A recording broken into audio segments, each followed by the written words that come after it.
সবাই জানে পরীক্ষায় যারা টপ রেজাল্ট করে তারা অনেক বেশি পড়াশোনা করে, কিন্তু শুধুই কি বেশি সময় ধরে পড়লেই পরীক্ষায় টপ করা যায়? না। টপারদের এমন কিছু হ্যাবিট বা অভ্যাস থাকে যা তাদেরকে বাকি সকল সাধারণ স্টুডেন্টের থেকে আলাদা করে। তারা শুধু পড়াশোনাই করে না, তারা পড়াশোনার পাশাপাশি কিছু স্ট্র্যাটেজি ফলো করে। নগর বায়োস্কোপের আজকের ভিডিওতে আমরা জানবো টপাররা কিভাবে পরীক্ষার প্রস্তুতি নেয়, কিভাবে তারা নিজেদের কন্ট্রোলে রাখে এবং কিভাবে তারা হাজারো প্রতিযোগীর মধ্যেও আলাদা হয়ে ওঠে। বন্ধুরা, যদি তুমি আজকের বলা এই হ্যাবিটসগুলো মেনে চলতে পারো তাহলে তোমার পরীক্ষা নিয়ে আর চিন্তা নেই, অটোমেটিকলি তোমার স্টাডি লাইফের মোড় ঘুরে যাবে। আর আমি গ্যারান্টি দিয়ে বলতে পারি, যদি তুমি একজন স্টুডেন্ট হয়ে থাকো তাহলে আজকের এই ভিডিওটি তোমাকে একজন টপার বানিয়ে ছাড়বে। তো আর কথা না বাড়িয়ে চলো শুরু করা যাক। হ্যাবিট নাম্বার 1, ভুলকে ভয় না পাওয়া। পরীক্ষা মানেই চাপ, রেজাল্ট মানেই টেনশন, রেজাল্ট মানেই ভয়। আর সেই ভয়টা সবচেয়ে বেশি হয় ভুল নিয়ে। আমরা অনেকেই ভাবি একটা প্রশ্নের উত্তর ভুল হয়ে গেলে আমি ব্যর্থ, একটা নাম্বার কম পেলেই আমি শেষ। কিন্তু টপাররা কি কখনো ভুল করে না? তারা কি সবসময় সঠিক থাকে? না, তারাও তো ঠিক আমাদের মতোই মানুষ, তাদেরও ভুল হয়, তারাও ব্যর্থ হয়, নম্বর কম পায়। তবু তারা এগিয়ে যায়, কারণ তারা জানে ভুল মানেই শেষ নয়, ভুল মানেই শুরু। ভুল হচ্ছে শেখার প্রথম ধাপ। আমরা যখন হাঁটতে শিখি তখন বহুবারই তো পড়ে যাই, কিন্তু তাই বলে কি আমরা হাঁটা শেখা বন্ধ করে দিয়েছি? না, বারবার পড়ে যাওয়ার পরেও আমরা হাঁটা শিখেছি। ঠিক সেভাবেই পরীক্ষার প্রস্তুতিতে ভুল হওয়া মানেই শেখার সুযোগ। ভুল হওয়ার পর সেটা নিয়ে মন খারাপ না করে তারা ভুল খুঁজতে শুরু করে, যে আমি কোথায় ভুল করেছি, এই ভুলটা বারবার কেন হচ্ছে, এর সমাধান কি? এই সমস্ত প্রশ্নই তাদের মাথায় বারবার ঘোরাফেরা করতে থাকে। টমাস এডিসনের একটা কথা আমি প্রায় সময় বলি, I have not failed, I have just found 10,000 ways that won't work. সে যদি তার ভুলকে ভয় পেত তাহলে তুমি আজ লাইট জ্বালাতে পারতে না। Steve jobs, APJ Abdul Kalam, Nikola Tesla, তাদের জীবনে ভুলের পর ভুল, ব্যর্থতার পর ব্যর্থতা, কিন্তু তারা থেমে থাকেনি। তারা জানতো ভুলের মানেই হলো সঠিক উত্তরের আরও কাছাকাছি যাওয়া। তোমার ভুল তোমাকে আরো শক্তিশালী করে গড়ে তুলবে যদি তুমি তা গ্রহণ করো। ভুল তোমাকে পথ দেখাবে যদি তুমি তা সমাধান করার চেষ্টা করো। ভুলই তোমাকে অন্যের চেয়ে আলাদা করবে যদি তুমি তা শুধরে আবার উঠে দাঁড়াও। আর টপারের এগুলো মেনে চলে বলেই তারা আমাদের থেকে আলাদা। নাম্বার 2, রিভিশনকে তারা অস্ত্র বানায়। প্রতিযোগিতামূলক পরীক্ষার ভিড়ে সবাই পড়াশোনা করছে, কেউ সকাল থেকে রাত, কেউ টিউশনে, কেউ অনলাইন ক্লাসে। কিন্তু কেন সবাই পড়াশোনা করেও টপ করে না? উত্তর খুব সহজ, কারণ সবাই তো আর রিভিশন করে না। রিভিশন মানে কেবল পুরনো পড়া বারবার দেখা নয়, রিভিশন মানে নিজেকে মনে করিয়ে দেওয়া যে তুমি ভুলে যেতে পারো, আবার শিখতেও পারো। টপাররা জানে মানুষের মস্তিষ্কে একটা তথ্য দীর্ঘস্থায়ীভাবে রাখতে হলে কমপক্ষে 3 থেকে 4 বার সেটা রিভিশন করা দরকার। তারা একবার পরে থেমে যায় না, তারা 7 দিন পরে, 21 দিন পরে এবং 1 মাস পরে আবার সেই বিষয়টা দেখে। তাদের লক্ষ্য একটাই, পরীক্ষার হলে গিয়ে কোনো প্রশ্নই যেন অচেনা না লাগে। এবার বলতে পারো কেন রিভিশন এতটা জরুরি? গবেষণাই বলছে কেউ যদি কোনো কিছু পড়ে তাহলে 24 ঘন্টার মধ্যেই সে প্রায় 70% ভুলে যায়। কিন্তু যদি সেই পড়া রিভিশন করা হয় তাহলে ভুলে যাওয়ার হার কমে গিয়ে দাঁড়ায় মাত্র 30% বা তার থেকেও নিচে।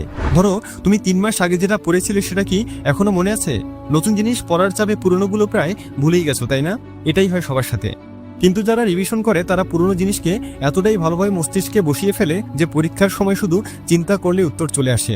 রিভিশন হলো সেই বিশ্বাস যা পরীক্ষার হলে গিয়ে তোমার আত্মবিশ্বাস তৈরি করে। তুমি যখন প্রশ্নপত্র হাতে পাবে তোমার মাথায় তখন ভয় আসবে না, বরং মনে মনে এটা ভাববে যে এই প্রশ্নটা তো আমি এর আগেও 3 বার পড়েছি। আর এই আত্মবিশ্বাস, এই স্মরণশক্তি তোমাকে টপারের কাতারে নিয়ে যাবে।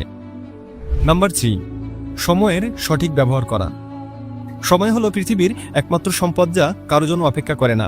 একদিনে মাত্র 24 ঘন্টা। টপার হোক অথবা ফেল করা ছাত্র, সময় সবার জন্যই সমান। তবে পার্থক্যটা তৈরি হয় কারাই 24 ঘন্টাকে কাজে লাগে আর কারা শুধু অপেক্ষা করে সুযোগের। পরীক্ষা যতই ঘনিয়ে আসে এই সময়ের গুরুত্ব ততই বাড়তে থাকে। টপাররা যখন তখন পড়া শুরু করে না, তার আগে প্ল্যান করে কোন দিক থেকে কোন বিষয়ে পড়বে, কোন টপিক আগে আর কোনটা পরে। তারা প্রতিটি সময়কে ভাগ করে নেয়, সকালে নতুন টপিক শেখা, দুপুরে প্র্যাকটিস আর রাতে রিভিশন। তারা জানে সময় যদি নিয়ন্ত্রণে না থাকে তাহলে প্রস্তুতি কখনোই নিখুঁত হবে না। অনেকেই বলে আমি 8 ঘন্টা পড়ছি, কিন্তু প্রশ্ন হলো তুমি কতক্ষণ মনোযোগ দিয়ে পড়ছো? টপাররা গর্ব করে না যে তারা কতক্ষণ পড়েছে, তারা দেখে যে তাদের মাথায় কতটুকু ঢুকেছে। তাদের কাছে 5 ঘন্টা অমনোযোগী হয়ে পড়ার থেকে 2 ঘন্টা মনোযোগ সহকারে পড়াই বেটার। টপাররা না বলার সাহস রাখে। পরীক্ষার আগে সময়ের সঠিক ব্যবহার মানে হলো অপ্রয়োজনীয় কাজ থেকে নিজেকে সরিয়ে রাখা। তারা বন্ধুদের সাথে ঘুরতে যাওয়া, বাইরে আড্ডা দেওয়া, ভিডিও গেম কিংবা ঘন্টার পর ঘন্টার স্ক্রলিং এর সবকিছুকে না বলে দেয়। তারা জানে এখনকার এই সামান্য না বলাই ভবিষ্যতে অনেক বড় কোথাও হ্যাঁ বলার সুযোগ এনে দেবে। টপাররা জানে কোন সময় কোন বিষয়ে পড়লে মনোযোগ বেশি থাকে, যেমন সকালে কঠিন বিষয়, রাতে রিভিশন। তারা সময়কে এমনভাবে ব্যবহার করে যেন প্রতিটি ঘন্টা এক একটা সোনার খনি। তাদের নিত্যদিনের রুটিনে পড়া, ঘুম, খাবার, বিশ্রাম সবকিছুর সুনির্দিষ্ট জায়গা থাকে। হ্যাবিট নাম্বার 4, বুঝে পড়া। টপাররা যে কোনো কিছু পড়ার আগে তারা প্রথমে নিজেকে প্রশ্ন করে যে আমি এই বিষয়টা কেন পড়ছি। কারণ তারা জানে মুখস্থ করে পরীক্ষায় পাশ করা যায়, কিন্তু বুঝে না পড়লে একসময় হোঁচট খেতেই হবে। তাই তারা যে কোনো কিছুই বুঝে পড়ার চেষ্টা করে, এরপর নিজে নিজে প্রশ্ন তৈরি করে এবং সেগুলোর সমাধান করে। কঠিন কিছু যখন মনে থাকে না, তখন বই দেখে দেখে সেটার অডিও রেকর্ড করে নিজের ভয়েসে, এরপর নিজের রেকর্ড করা সেই অডিওটি শুনতে থাকে। আর এই টেকনিকটা কিন্তু খুবই কার্যকরী। তারা বিশ্বাস করে নলেজ ইজ পাওয়ার, আর এটাই তাদের অস্ত্র। হ্যাবিট নাম্বার 5, প্রযুক্তিকে কাজে লাগিয়ে পড়াশোনা করা। একটা সময় ছিল যখন ভালো রেজাল্ট করতে হলে শুধু বই মুখস্থ করে যেতে হতো, রাত জেগে হালকা লয় চোখ কুঁচকে পড়ে যেতে হতো। কিন্তু এখন সময় বদলেছে পড়াশোনার কৌশলও। আজকের টপাররা শুধু বই খাতা নয়, বরং প্রযুক্তিকে স্মার্টভাবে ব্যবহার করে নিজেদের প্রস্তুতিকে অনেক বেশি কার্যকর করে তোলে। তোমার হাতে যদি থাকে স্মার্টফোন, তবে সেটা শুধু ফেসবুক আর গেম খেলার যন্ত্র না, এটা হতে পারে নিজেকে টপার বানানোর অস্ত্র। আজকালকার যুগের টপাররা জানে যদি কোনো টপিক বই পড়ে বোঝা না যায়, তাহলে ইউটিউবেই রয়েছে হাজারো ভিডিও টিউটোরিয়াল। সায়েন্স, ম্যাথ কিংবা হিস্টোরি সব বিষয়ের জন্য রয়েছে ভিজুয়াল ব্যাখ্যা, যা কঠিন বিষয়গুলোকে সহজ করে দেয়। এবং এগুলো থেকে তারা প্রতিদিন নতুন জিনিস শিখে নেয় আর পুরনো টপিকগুলোকে ঝালাই করে নেয়। এখন আর আগের মতো অতটা খাতা পড়ে নোট লেখার দরকার পড়ে না। গুগল কিপ ও ন্যাশনের মতো অ্যাপে তারা smart notes, charts, mind map বানিয়ে সেভ করে রাখে। পাশাপাশি এর আরেকটি সুবিধা হলো যে কোনো সময় যে কোনো জায়গায় রিভিশন দেওয়া সম্ভব। ফোন খুললেই সব হাজির। টপাররা শুধু পড়ে না, বিভিন্ন অ্যাপ ব্যবহার করে অনলাইন ভিত্তিক পরীক্ষা দিয়ে নিজের প্রস্তুতিও যাচাই করে, যার ফলে তাদের আত্মবিশ্বাসটাও বাড়ে। তাছাড়া গুগল, চ্যাটজিপিটি এগুলোর ব্যবহার করে বিভিন্ন অজানা ইনফরমেশন কালেক্ট করে, যেগুলো তারা পরীক্ষার খাতায় তুলে ধরে সহজেই শিক্ষকদের অ্যাটেনশন গেইন করে, যার ফলে সহজেই মার্কস তোলা পসিবল হয় তাদের জন্য। অর্থাৎ আজকের পড়াশোনা শুধু কাগজ কলমের মধ্যে সীমাবদ্ধ নেই। যার হাতে স্মার্টফোন আছে তার হাতে রয়েছে জ্ঞান ভান্ডার, কিন্তু প্রশ্ন হলো তুমি সেটাকে কিভাবে ব্যবহার করছো। টপাররা ফোনে স্ক্রল করে না, তারা শিখে। সুতরাং বুঝতেই তো পারলে টপাররা আলাদা কেউ নয়, তারা তোমার মতোই সাধারণ মানুষ, কিন্তু তারা নিজের সময়, চিন্তা, মনোযোগের ইচ্ছা শক্তিকে অসাধারণভাবে ব্যবহার করে। এগুলো সঠিকভাবে ব্যবহার করতে পারলে টপার হওয়া থেকে তোমাকেও কেউ ঠেকাতে পারবে না।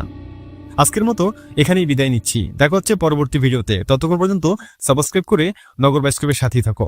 Thanks for watching.